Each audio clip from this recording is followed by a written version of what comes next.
बच्चों लिखो agrochemical and there effect. आ रही आवाज? हाँ ठीक है, चलेगा, अब चलेगा, मोबाइल डेटा है ना। एग्रोकेमिकल एंड देयर इफेक्ट, जितना भी केमिकल हम लोग यूज करते हैं बेटा, फर्टिलाइजर्स है ना, ग्रीन रिवोल्यूशन जब आया था 1960 में, बताया था मैंने, आप लोगों को पढ़ चुके हम लोग। तो उस टाइम पे भी क्या है, बहुत ज्यादा हमने फर्टिलाइजर्स यूज किए थे, ठीक है ना।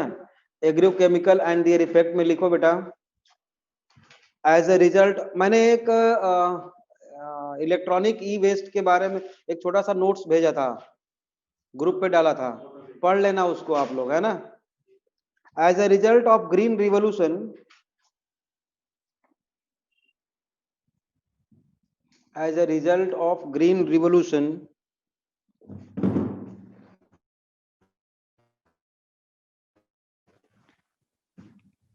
as a result of green revolution, the use of inorganic fertilizers, the use of inorganic fertilizers, pesticides, pesticides has increased to enhance the crop productivity. Fertilizers, pesticides has increased to enhance the crop productivity.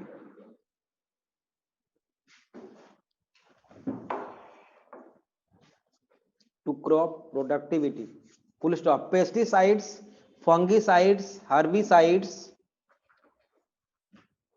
pesticides, fungicides, herbicides, herbicides are being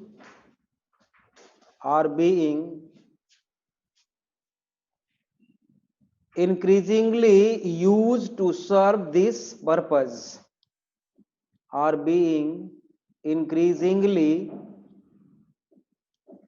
used to serve this purpose. Next point, these chemical substances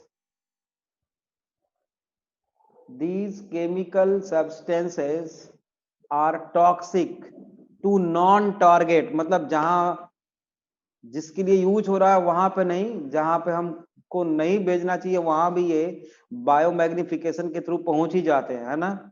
non target and also toxic to non target and also pollute the soil and water bodies. These chemical substances are toxic to non-target and also pollute the soil and water bodies. Full stop. They cause the problem like eutrophication. They cause the problem like eutrophication and biomagnification of toxins.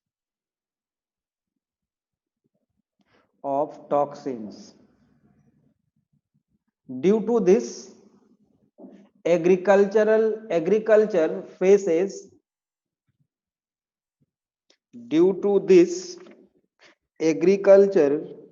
faces a grave issue, है ना। बिना उसके production बहुत बढ़िया होगा नहीं, और अगर हम यूज करते हैं तो वो प्रॉब्लम क्रिएट करता है, ठीक है।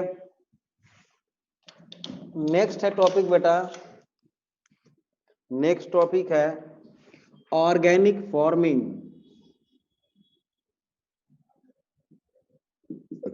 ऑर्गेनिक फार्मिंग, ये जानते हो क्या एक्चुअल में है क्या ऑर्गेनिक फार्मिंग? बहुत सारे इंटीग्रेटेड प्रोसेस एक साथ चल रहे होते हैं। जैसे मान लो पोल्ट्री फॉर्म है हमारे पास, है ना, फिशरीज है, तो एक का एक्सक्रीटा वेस्ट मटेरियल दूसरे में यूज किया जा रहा है ना। मान लो डेयरी फॉर्म है, उसका जो कचरा निकल रहा है मैन्योर के फॉर्म में हम यूज कर रहे हैं, है ना, बायो फर्टिलाइजर्स के फॉर्म में हम यूज कर रहे हैं बहुत सारे। तो एक का दूसरे से जोड़ते हुए चले हम, तो मतलब एक्सटर्नली हमें आर्टिफिशियल केमिकल अप्लाई न करना पड़े फर्टिलाइजर्स के फॉर्म में, वही है ऑर्गेनिक फार्मिंग, ठीक है ना। और ये सोनीपत में अभी हम पढ़ेंगे उसके बारे में केस स्टडी में एक और। ऑर्गेनिक फार्मिंग में लिखिए, it integrated organic farming is a cyclical zero waste procedure. Integrated organic farming is a cyclical zero waste procedure. Integrated organic farming is a cyclical zero waste procedure. Zero waste procedure where waste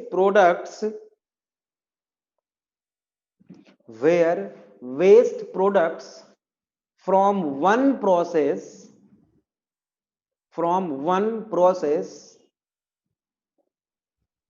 are cycled,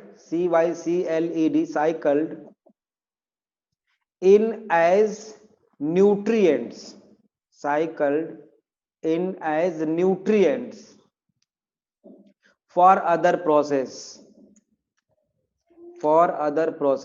मतलब एक दूसरे process के लिए एक का जो waste product होगा वो एज ए न्यूट्रिएंट्स बिहेव करेगा for the other process. This allow the maximum utilization of resources। This allow the maximum utilization of resources and increase the efficiency of production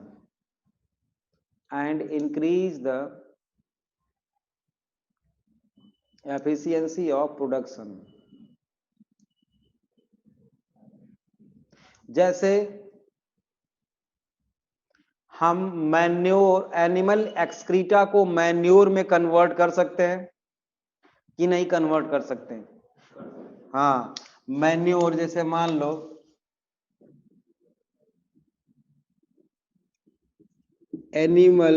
from animal excreta, ठीक है। दूसरा है बेटा गोबर gas plant, ठीक है। आप जानते हो गोबर गैस प्लांट हम लोगों ने पढ़ लिया है, ठीक है। गोबर गैस प्लांट आप लिख भी सकते हो, गोबर गैस प्लांट में ये गोबर गैस प्लांट है ये। और इसमें क्या करते हैं हम, यहां से जो एक्सक्रीटा बेटा आफ्टर एनारोबिक डाइजेशन, ये जो निकले यहाँ से, ये हम एक वो सिलेंडर लगा देते हैं और यहाँ से गैस निकलती है, स्पेशली मीथेन होती है ना।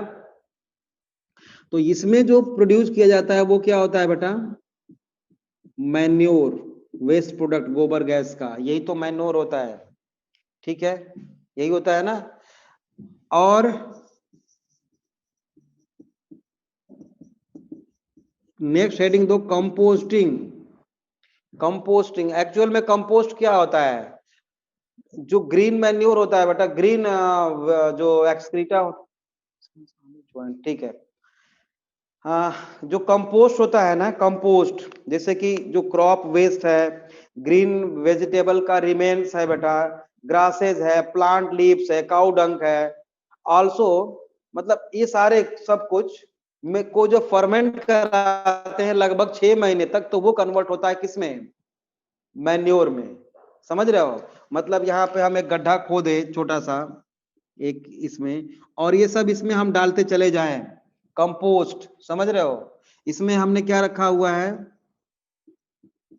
कंपोस्ट, ठीक है। ये जो कंपोस्ट है बेटा आफ्टर 6 मंथ लगभग किसमें कन्वर्ट हो जाता है, मैन्योर में। ठीक है, और इसमें है क्या चीज, लिखिए पहले कंपोस्टिंग में लिखो, कंपोस्टिंग में लिखो all type of organic wastage, all type of organic wastage of a town, all type of organic wastage of a town are used to prepare manure called compost, organic waste है ना। तो ये organic waste जो होता है बेटा, organic waste इसमें हम डालते हैं, ये कंपोस्ट बनेगा और वही मैन्योर में कन्वर्ट हो जाता है। ऑर्गेनिक वेस्ट में क्या क्या होता है, लिखिए organic waste contain crop waste, green vegetable remains,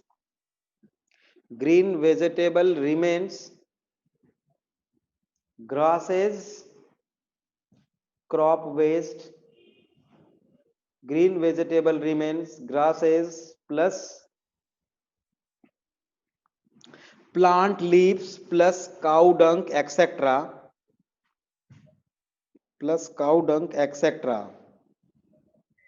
And also sludge obtained from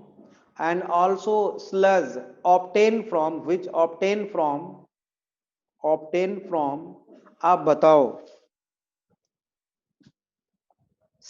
after secondary treatment और प्राइमरी ट्रीटमेंट और बोथ,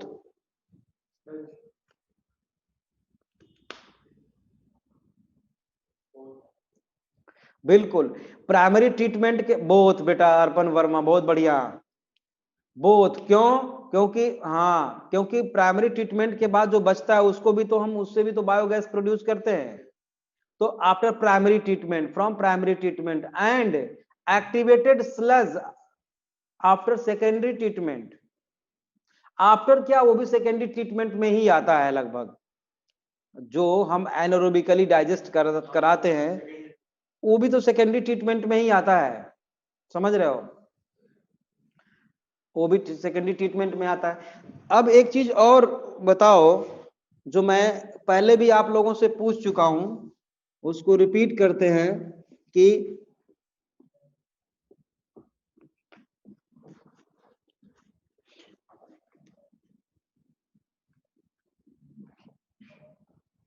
ग्रीन मैन्योर किसको बोलते हैं हम, ग्रीन मैन्योर, एक्चुअल में ग्रीन मैन्योर क्या है, क्या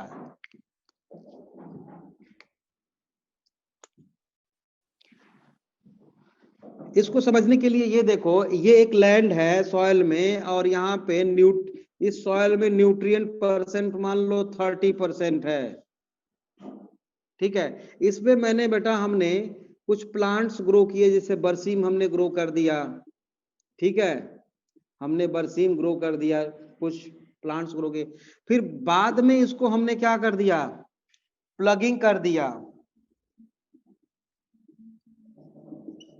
प्लगिंग, ठीक है, मिट्टी को पलट दिया बेटा, अब सब कुछ इसमें मिल गया, अब यही ग्रीन मैन्योर है।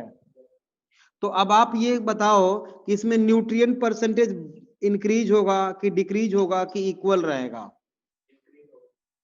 इंक्रीज होगा, क्यों,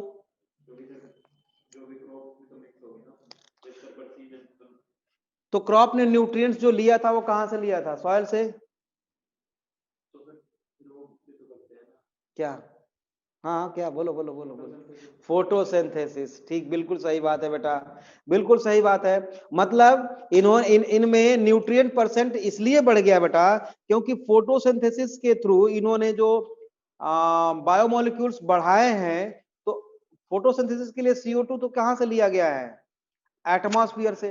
वाटर को कहां से लिया उन्होंने, बाहर से ही तो लिया, नहीं बाहर से लिया, वाटर और CO2 बाहर से लिया और बायोमोलिक्यूल्स में कन्वर्ट किया, तो फिर बेटा इसमें न्यूट्रिएंट परसेंटेज तो बढ़ेगा ना, बिल्कुल बढ़ेगा बेटा।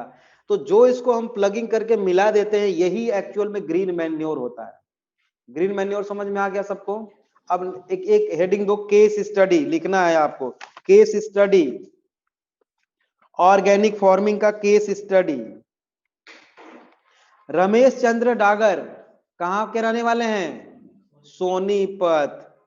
अ फार्मर इन सोनीपत, इन्होंने बेटा डेवलप किया इंटीग्रेटेड फार्मिंग, ऑर्गेनिक फार्मिंग, है ना। इन्होंने लगभग 2002 में, या ईयर तो एग्जैक्टली नहीं है लिखा हुआ एनसीईआरटी में भी, मतलब इन्होंने मोर देन 5000 किसानों को इसमें से जोड़ दिया, समझ रहे हो ना। इस एक ग्रुप बनाया उन्होंने, हरियाणा किसान वेलफेयर क्लब एक बनाया इन्होंने, और इसमें 5000 से ज्यादा फार्मर्स को जोड़ दिया इन्होंने ऑर्गेनिक फार्मिंग में, ठीक है। तो लिखिए Ramesh Chandra Dagar, a farmer in Sonipat, started integrated organic farming, integrated organic farming। कौन कौन सा भाई? Beekeeping, beekeeping, dairy management, एक का वेस्ट दूसरे में यूज करते चले गए ये, तो बाहर से फर्टिलाइजर्स की जरूरत ही नहीं पड़ती। Beekeeping, dairy management, water harvesting, water harvesting, composting and agriculture, water harvesting, composting and agriculture, comma agriculture, a chain of processes which support, a chain of processes which support each other, which support each other,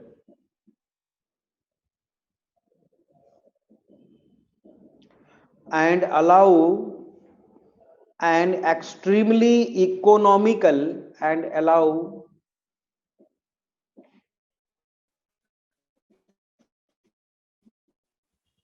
an extreme and sustainable, and sustainable venture, venture, venture, sustainable venture. Next point, there is no need to use chemical fertilizers for crops, there is no need to use chemical fertilizers for crops, ठीक है। Next point, Dagar has created the, with underline, Dagar has created the Haryana Kisan Welfare Club. Currently membership more than 5000 farmers. Currently membership 5000 से ज्यादा, more than 5000 farmers, ठीक है। अब heading दो बेटा, green house effect.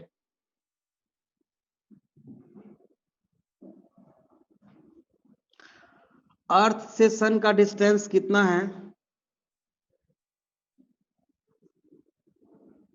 लक्ष्य कितना?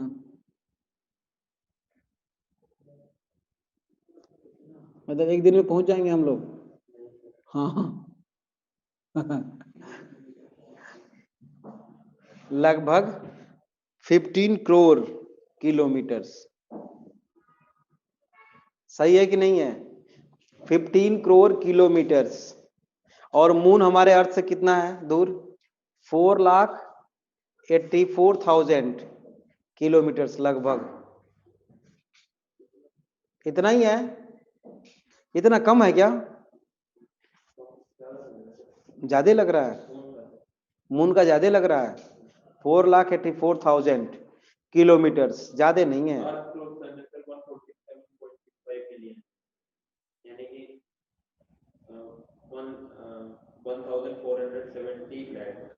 1,470 लाख बिलियन में से 10 लाख होते हैं। हाँ तो मैंने ज्यादा बता दिया, तो ये इसी के आसपास है, एग्जैक्टली नहीं है।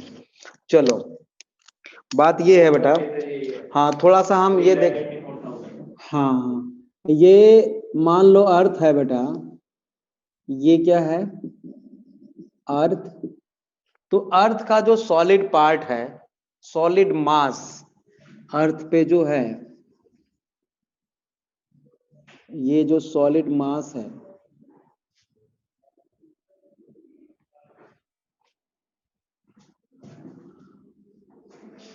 इसको क्या बोलते हैं हम, lithosphere,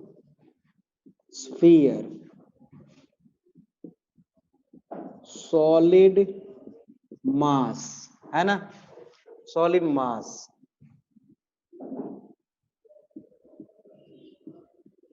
surrounded by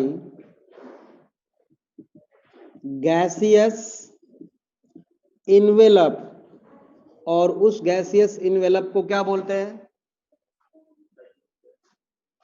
atmosphere,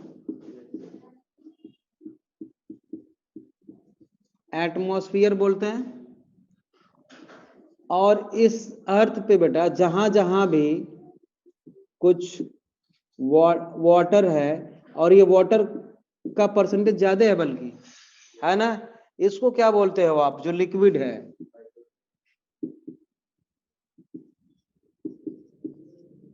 hydrosphere. ठीक है, अब बेटा ग्रीन हाउस इफेक्ट ये कैसे क्रिएट होता है और ये है क्या। कोल्ड ड्रिंक चाहे धूप में रखा हो बेटा, ये बोतल है कोल्ड ड्रिंक की, ये धूप में रखा हो या फ्रिज में रखा हो, है तो ये कोल्ड ड्रिंक, जानते हो, है ना, क्यों, धूप में भी रखा रहेगा तो कोल्ड ड्रिंक ही होगा। क्यों कोल्ड ड्रिंक बोलते हैं इसको, क्योंकि बेटा इसमें CO2 खूब भर के रखते हैं, है ना, आपने देखा होगा, इसको ढक्कन खोलो हिला के ऐसे थोड़ा सा, बहुत तेजी से इसमें से गैस निकलती है ना, क्या होता है वो, CO2। क्यों डालते हैं CO2 इसमें, ये बेटा हीट को ट्रैप करके रखती है CO2, समझ रहे हो, CO2 जो है टेम्परेचर को, हीट को ट्रैप करके रखती है, तो चाहे जो भी टेम्परेचर हो, अगर फ्रिज में रख दिया हमने, टेम्परेचर डाउन है, वो भी ट्रैप करके रखेगा ये, इसीलिए कोल्ड ड्रिंक है ये, समझ रहे हो, कोल्ड ड्रिंक। अब मान लो कि ये अर्थ सरफेस है, इसको मैं मिटा देता हूं, ये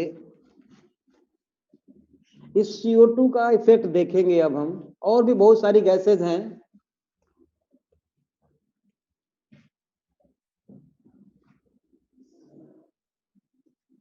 ये अर्थ सरफेस है, ये एटमॉस्फियर है, ठीक है,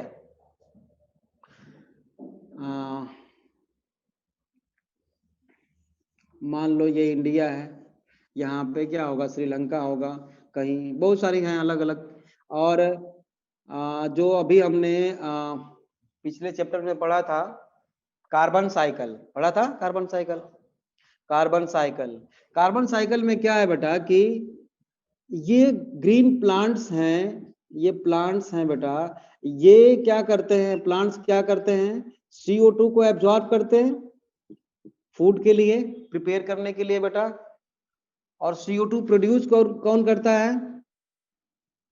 एनिमल्स। ये CO2 बेटा प्रोड्यूस किया, CO2 को ये एब्जॉर्ब किया बेटा, और बदले में इसने क्या प्रोड्यूस किया, ऑक्सीजन, ऑक्सीजन को इसने ट्रैप किया है। साइकिल आपने कार्बन साइकिल के फॉर्म में पढ़ लिया है, ठीक है, और ये फूड भी इससे जो बनता है, ये फूड ये भी इंजेस्ट करते हैं, तो कार्बन की साइकिल कंप्लीट हो जाती है, ठीक बात है। अब अगर मान लो एक दूसरे डायग्राम में हमने दिखा दिया, यहाँ पे दिख रहा है ना इधर, चलो छोटा सा बना देते हैं, हमने किसी भी तरह इस प्लांट को खत्म कर दिया, खत्म कर दिया बेटा, तो एक तो एनिमल्स जो हैं, ये जो एनिमल्स हैं बेटा, ये कॉन्टिन्यू CO2 प्रोड्यूस कर रहे हैं, CO2 को ट्रैप करने वाला कोई बचा नहीं, ठीक है, या कम हो गए तो CO2 का लेवल बढ़ेगा एटमॉस्फेयर में कि घटेगा या बराबर रहेगा? बढ़ेगा। और ये क्यों खत्म हो गए? प्लांट्स खत्म होते जा रहे हैं ड्यू टू डिफॉरेस्टेशन और इंडस्ट्रियलाइजेशन। दिख रहा नहीं दिख रहा? नहीं दिख रहा। इंडस्ट्रियलाइजेशन, ठीक है, अब दिख रहा होगा। इंडस्ट्रियलाइजेशन और बोलो बेटा, ऑटोमोबाइल में हमने कैटालिटिक कन्वर्टर यूज करके कार्बन मोनोऑक्साइड को कार्बन डाइऑक्साइड में कन्वर्ट किया था।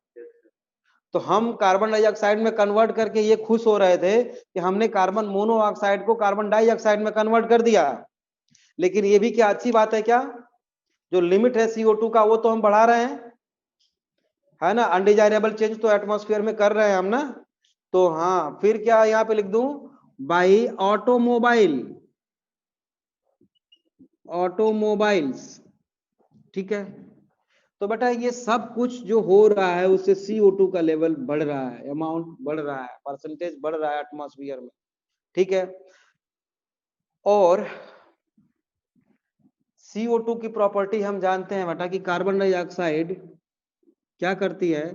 हीट को ट्रैप करके रखती है, हीट को अपने पास ट्रैप करके रखती है, ठीक बात है, ओके। अब CO2 का अमाउंट बढ़ गया बेटा, जो सनलाइट से हीट अर्थ के पास तक आई है उसको CO2 ने ट्रैप करके रखा हुआ है, तो टेम्परेचर तो यहाँ का बढ़ेगा ना, ठीक है। इसी को हम क्या बोलते हैं? Green house effect. क्योंकि ग्रीन हाउस क्यों ग्रीन हाउस? क्योंकि CO2 बेटा को ट्रैप करने वाला ग्रीन ही तो है, और वो नहीं है, तो ग्रीन हाउस इफेक्ट, ठीक है, ठीक है। तो अब लिखो, पहला पॉइंट लिखिए आप, the term greenhouse has been derived from the term greenhouse Manas Upadhyay है ना? उपाध्याय। तो लेफ्ट कर गए थे क्या? अभी ज्वाइन कर रहे हो?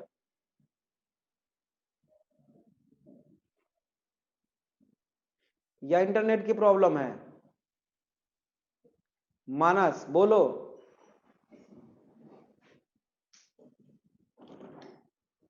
नेटवर्क प्रॉब्लम है सर, ठीक है बेटा, तब अच्छी बात है, कोई बात नहीं। चलो लिखो, the term greenhouse effect has been derived from a phenomenon that occurs in greenhouse,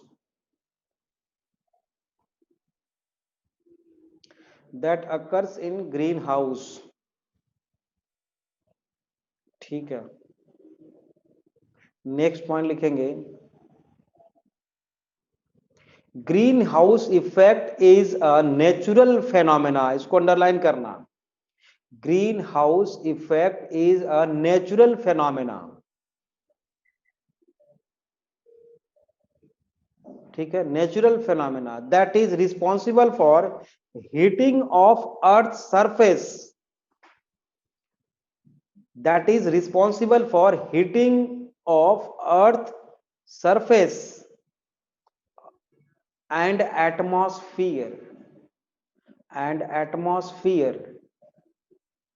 ठीक है। अब बताओ, एक चीज और है, ग्रीन हाउस इफेक्ट का बेस्ट एग्जांपल बेटा हम दे सकते हैं, वो कार जो जिसके शीशे बंद है, विंडो उसकी बंद है बेटा, उसमें सनलाइट अंदर तो जाएगी, ठीक है, ग्लास से चली जाएगी, बाहर हीट नहीं निकल पाता है, तो अंदर का टेम्परेचर बढ़ता है। जैसे ही आप अंदर डोर खोल के जाते हो आपको गर्मी लगती है, ठीक है ना, ठीक है। अब जहां पे बेटा बहुत ज्यादा टेम्परेचर कम रहता है, सनलाइट बहुत कम पहुंचती है, वहां के लोगों ने क्या सोचा, अपना घर में बड़े बड़े शीशे लगवाने शुरू किए, उन्होंने ग्लास का यूज करना शुरू किया उन लोगों ने, क्यों? क्योंकि थोड़ी भी बहुत अगर धूप दिन में मिलती है तो अंदर हीट तो आ जाएगा, बाहर नहीं निकल पाएगा, तो उनको आराम मिलेगा, अच्छा रहेगा। टेम्परेचर हाउस का बढ़ा सकते हैं वो, ठीक है। लेकिन ये शुरू हुआ किस पर्पज से? और देख लो, आज सभी लोग अपने घरों में खूब शीशे लगवाते हैं। भाई विंडो में थोड़ा बहुत लगाओ, ठीक है, चलेगा, बाहर का दिखता है, लेकिन पूरे स्टेयर्स पे देखो, क्या लॉजिक है? स्टेयर्स पे जब आप चढ़ते हो बेटा तो ज्यादा ऑक्सीजन की जरूरत है, और गर्मी ज्यादा होती है, पसीना ज्यादा होता है हमको, किसी को भी, हमको नहीं, किसी को भी मतलब। और स्टेयर्स पे ही लोगों ने शीशे लगवा रखे हैं। गर्मी के मौसम में टेम्परेचर वैसे ही वहां का बढ़ा देता है वो, कितनी सफोकेशन होती है। कम से कम स्टेयर्स पे तो बेटा शीशा नहीं लगना चाहिए, और वही लगवाते हैं लोग, मुझे समझ में बात नहीं आती है। पूछो क्यों लगवाया है, पता नहीं, समझ रहे हो? तो ग्रीन हाउस इफेक्ट का बेस्ट एग्जांपल है बेटा कार, समझ गए? नेक्स्ट पॉइंट लिखिए। अगर, अच्छा एक चीज बताओ, अगर मान लो इस अर्थ पे बेटा ग्रीन हाउस ना हो तो अर्थ का एवरेज टेम्परेचर क्या होगा? ग्रीन हाउस इफेक्ट ना हो, ग्रीन हाउस गैसेस ना हो, तो अर्थ का नॉर्म एवरेज टेम्परेचर साल भर का क्या होगा? फिर नेगेटिव में होगा, और वो भी -18 डिग्री सेंटीग्रेड, ठीक है। ग्रीन हाउस है तो लगभग +15 डिग्री, मतलब 15 डिग्री सेंटीग्रेड बेटा टेम्परेचर बना के रखता है ग्रीन हाउस, एवरेज टेम्परेचर ही तो इसका फायदा भी है। तो नेक्स्ट पॉइंट विद स्टार लिखिए।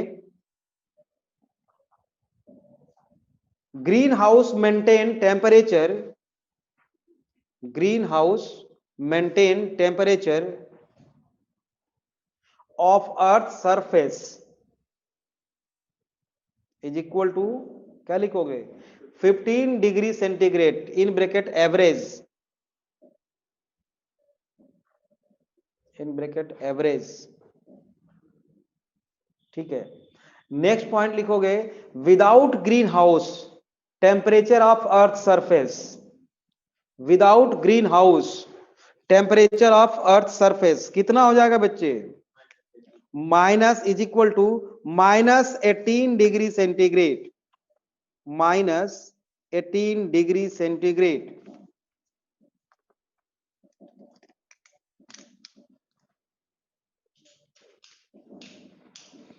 ठीक है।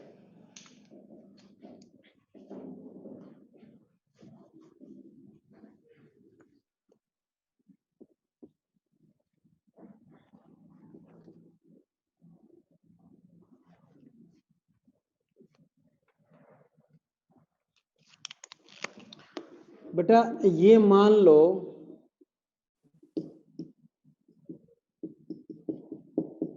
सोलर रेडिएशन यहां से चला, ठीक है, ऐसे, जो ये अर्थ सरफेस है, ये है बेटा अर्थ सरफेस, ठीक है, यहां से सोलर रेडिएशन चला ऐसे, तो इसका 1/4 सोलर रेडिएशन, 1/4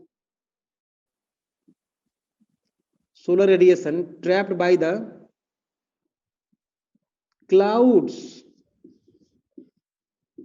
ठीक है, एंड रिफ्लेक्ट, देख लो,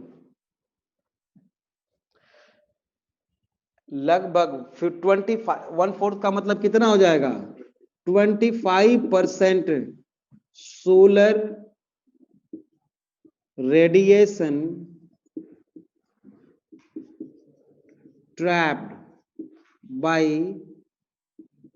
clouds and reflect them, ठीक है, उसको वापस भेज देते हैं, ठीक है।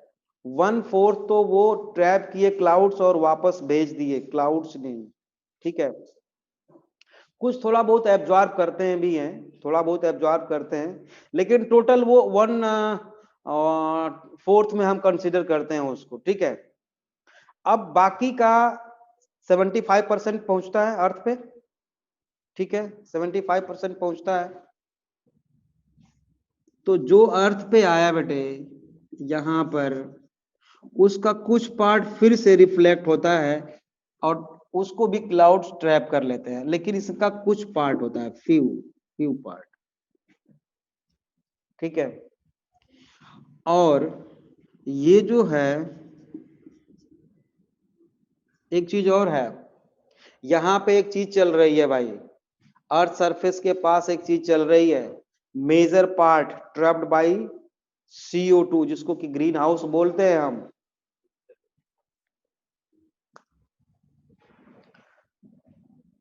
यहां पे CO2 प्रोड्यूस किया जा रहा है बेटा बाय द एनिमल्स,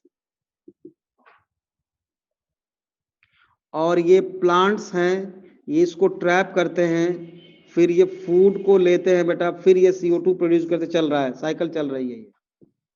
तो मेजर पार्ट जो ये आया, मैंने यहां पे एरो लगा दिया और यहां पे लिख रहा हूं major part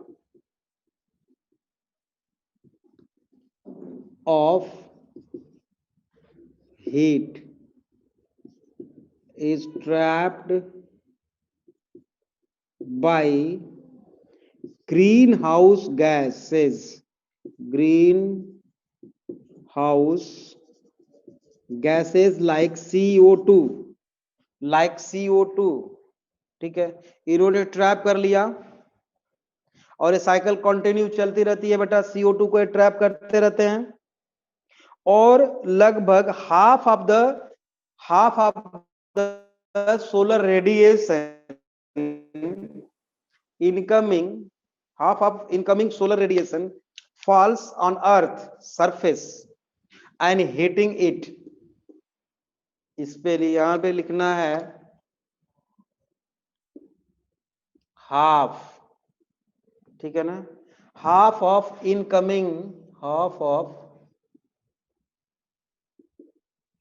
incoming solar radiation,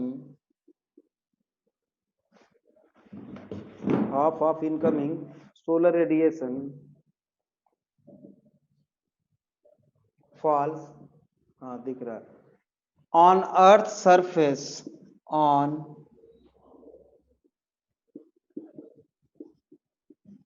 earth surface, ठीक है, अर्थ सरफेस पे आएगा और हीट करेगा, and heating it.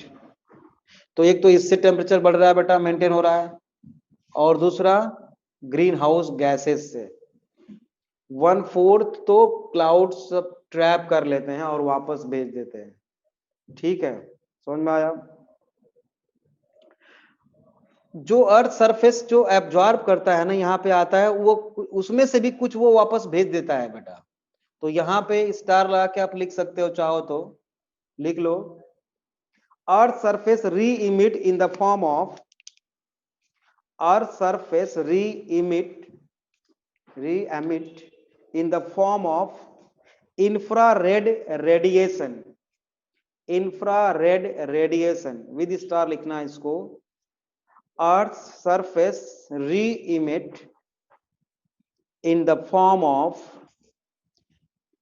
infrared radiation, infrared radiation in bracket 4 to 100 micrometer,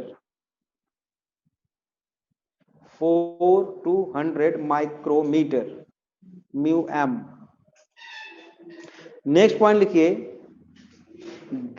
gaseous sorry greenhouse gases absorb long wavelength, greenhouse gases absorb long wavelength of radiation. तो उनको क्या बोलते हैं? Infrared, infrared in bracket infrared from the earth. मतलब बेटा simple सी बात है, समझ लो इसको, जो अर्थ सरफेस तक पहुंचता है रेडिएशन, वो जब अर्थ री एमिट करती है बेटा, CO2 उसको ट्रैप करता है। ठीक, तो रात में भी वो ट्रैप करता रहता है हीट को, क्योंकि रात में सनलाइट होती नहीं, लेकिन अर्थ सरफेस जो से जो री एमिट होता है बेटा हीट, उसको एब्जॉर्ब करती है कौन? Green house gases. ठीक बात है, समझ में आ गया। अब स्टार लगाओ, लिखो global warming. Global warming heading दो, global warming.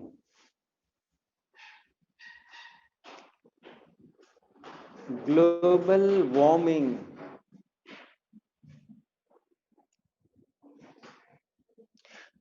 continuous increase in average temperature of surface of earth is called global warming.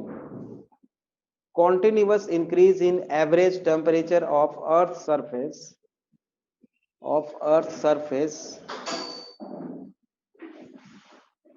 is called global warming. Global warming, ठीक है। Next point, during past century temperature increase by कितना? पिछले century में कितना बढ़ गया temperature? 0.6 degree, 0.6 degree temperature. और इसमें से मैक्सिमम जो बढ़ा है वो पिछले 30 सालों में बढ़ा है, मतलब 3 डिकेड्स में। बंद कर दो, बंद कर दो दरवाजा बेटा।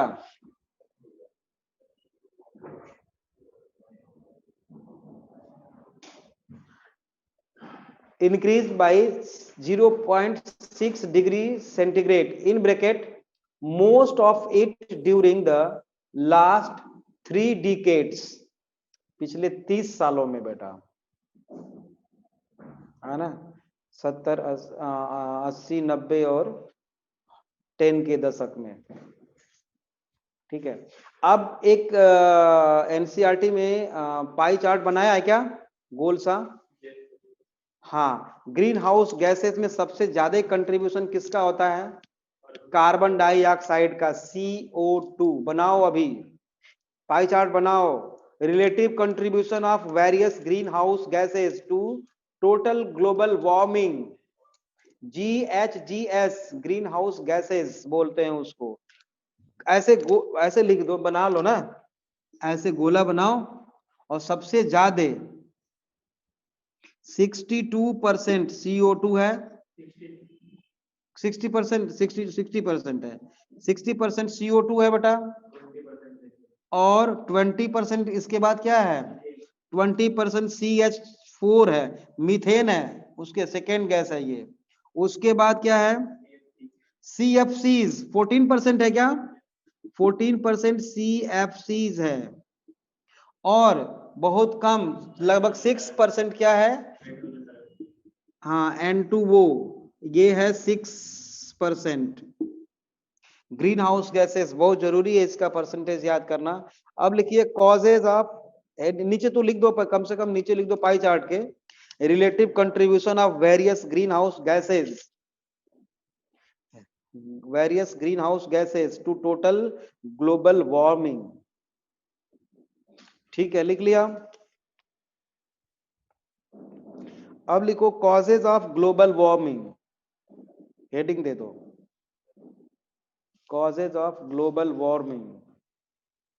3 कॉजेज हैं बेटे।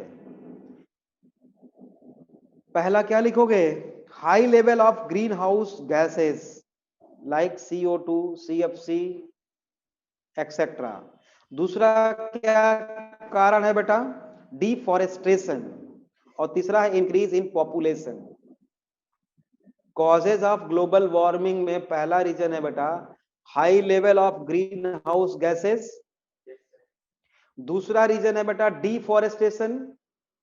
और तीसरा कारण है इंक्रीज इन पॉपुलेशन। सारा जड़ तो यही है mainly, increase in population. Next point लिखो, effect of global warming. Effect of global warming, क्या क्या ग्लोबल वार्मिंग का इफेक्ट है? इफेक्ट्स ऑफ ग्लोबल वार्मिंग, पहला लिखिए increase temperature of earth increase temperature of earth, change in precipitation patterns, देख ही रहे हो, कभी कहीं सूखा, कहीं बाढ़, कहीं कुछ, कभी तूफान। increase temperature of earth, change in precipitation patterns,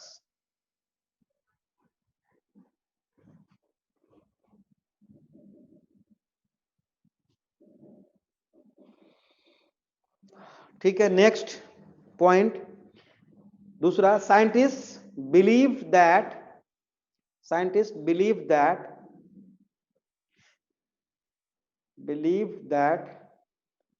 rise in temperature is leading to rise in temperature is leading to deleterious changes in the environment and resulting in odd climatic changes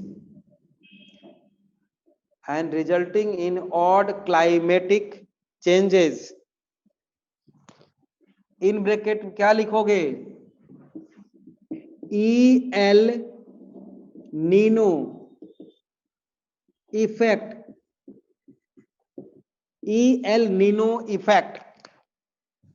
in bracket EL Nino effect लिख लिया। EL Nino effect बेटा हम लोग पढ़ेंगे कल, ठीक है, इसको कल पढ़ेंगे अब।